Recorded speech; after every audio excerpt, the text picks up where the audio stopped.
The name Emmaus is the Greek form of the Hebrew name Hamat, which indicates that hot baths were here. There is no doubt today that Emmaus, which became famous in the battle of the Jewish dynasty named Hasmoneans, which in Hebrew pronounced Hashmonaim, and I've added a link to the video describing the Battle of Emmaus in 165 BC, is the same city that was known in Roman and Byzantine times as Emmaus Nicopolis, the city we are about to enter.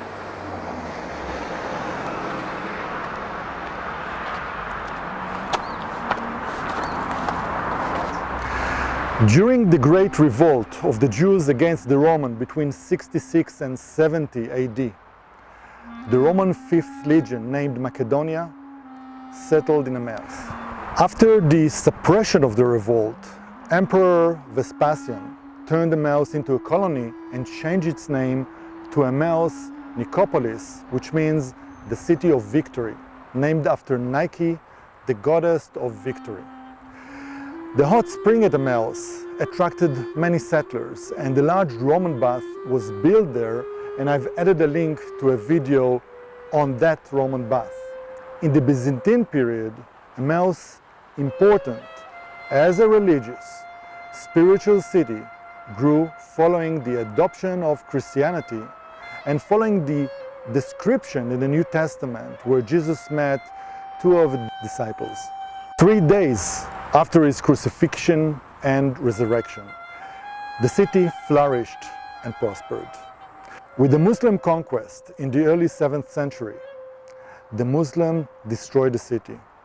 During the conquest of the country in 636, Abu Ubaidah, the commander of the Muslim troops, along with 25,000 Muslim soldiers and residents, died here, and Emmaus was abandoned because of the plague. A severe earthquake that struck the area led to the abandonment and disappearance of the hot springs. When the Crusaders conquered the country in the 11th century, they restored the churches and the city of Emmaus. Christianity returned to the city until the conquest of Salah ad-Din in 1187, leading to the destruction and final abandonment of Emmaus. Emmaus is marked in yellow pin, and we are still in a white picture to understand the importance of this location. Most of Israel's conquerors throughout history came through coastal road or from the sea. From the coast, through the lowland, to reach Jerusalem, whose status has grown stronger over the years. The roads are not easy once you meet the mountain of the lowlands and immediately afterwards the mountain of Jerusalem. The line symbolizes the beginning of the mountain line, and we are in its center, a strategic crossroad at the end of the Ayalon Valley. And due to its strategic location, many battles were fought here for control of the valley. The two main roads to Jerusalem that we are here at their split point are marked with arrows.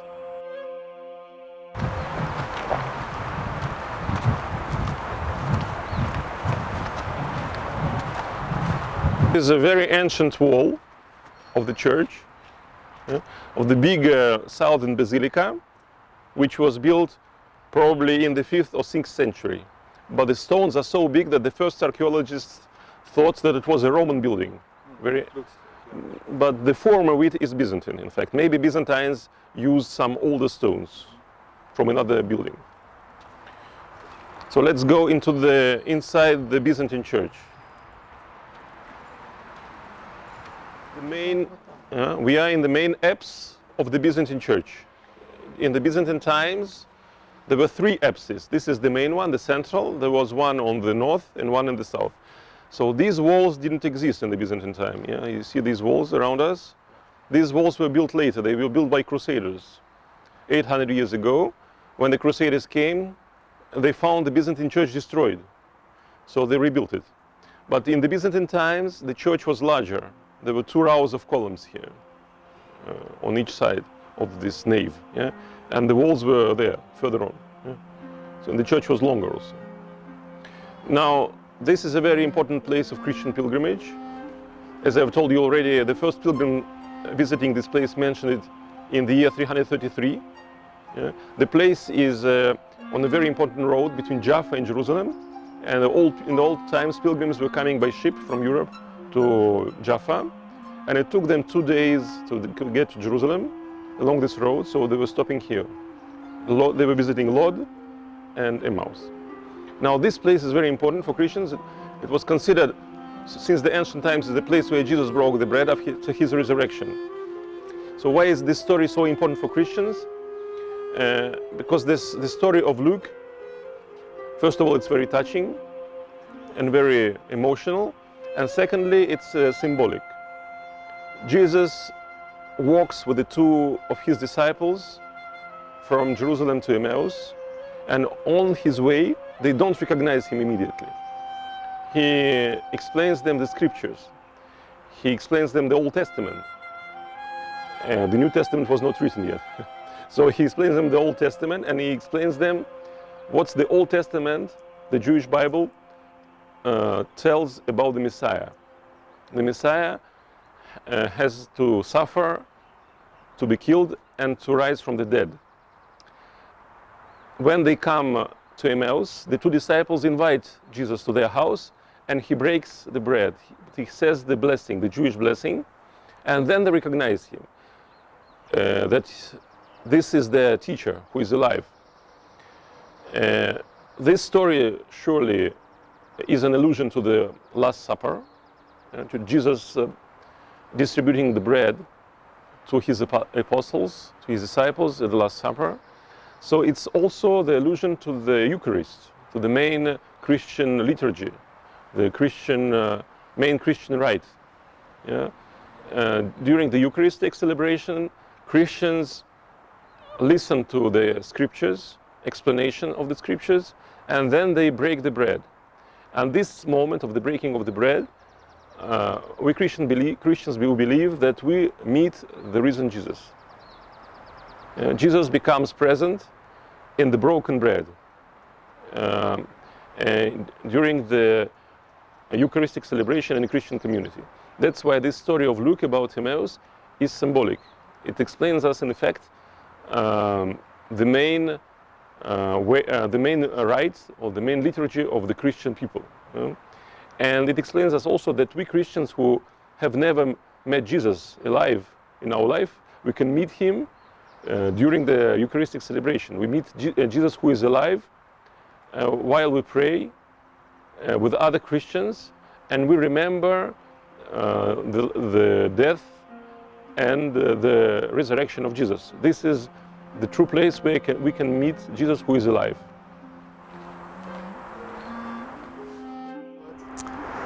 We are in Zone 3, opposite the apse, which is a niche, usually semicircular, as you can see here.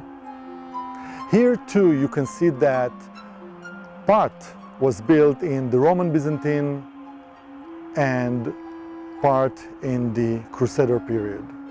The word apse in Greek means arch. Ancient Christian churches took the apse model from the Roman basilica. We are in Zone 4.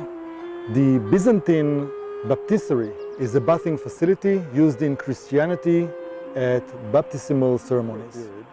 Most of the baptismal basins used for the ceremony are intended for baptism into Christianity by spraying holy water and are not intended for the baptism of the whole body, unlike the mikveh in Judaism. The basins are made of stone, usually marble, or wood or metal. Their shape and size vary, and they are decorated with various ornaments.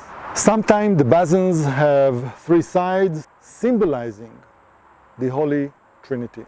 Now, earlier basin, like actually the one that we see here, were used to baptize the whole body. These basins had a triangular or cross shape, and were used from early Christianity to the Middle Ages and are now used among sects in Christianity who believes in the baptism of the whole body.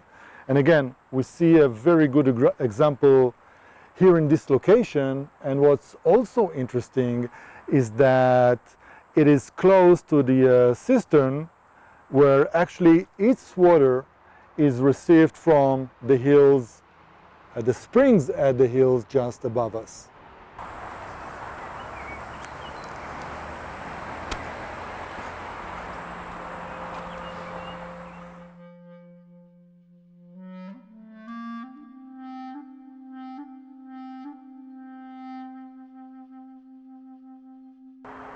We are in zone 6, and you can see this beautiful mosaica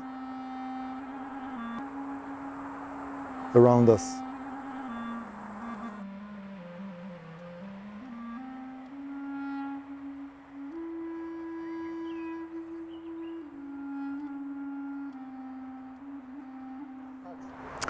At the end of the 4th century, Emmaus Nicopolis began to be identified with Emmaus, where Jesus met 2 of his disciples, immediately after his resurrection. The city began to serve as a destination for pilgrims, and a large church was established here, actually the one we've just seen. The New Testament mentioned 2 versions of Emmaus distance from Jerusalem. In some of the manuscripts, Emmaus is mentioned at a distance of 60 stadias from Jerusalem, which is equivalent to 11 kilometers, and in some at a distance of 160 stadia, which is 29 kilometers. In the 4th century, Eusebius, who was the Archbishop of Caesarea and is considered the father of ecclesiastical history due to his writing documenting the early history of the Christian church, he adopted the number 160 stadia and ruled that Emmaus in the New Testament is Emmaus Nicopolis in the Ayalon Valley.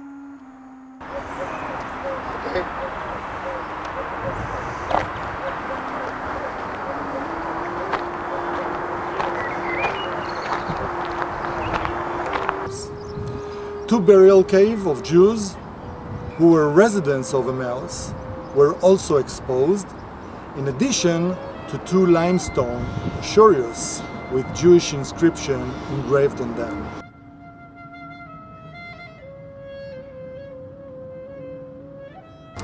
We marked our visit here, and as usual, I have a trivia question for you. How many soldiers included in a Roman legion? The answer will appear in 5 seconds.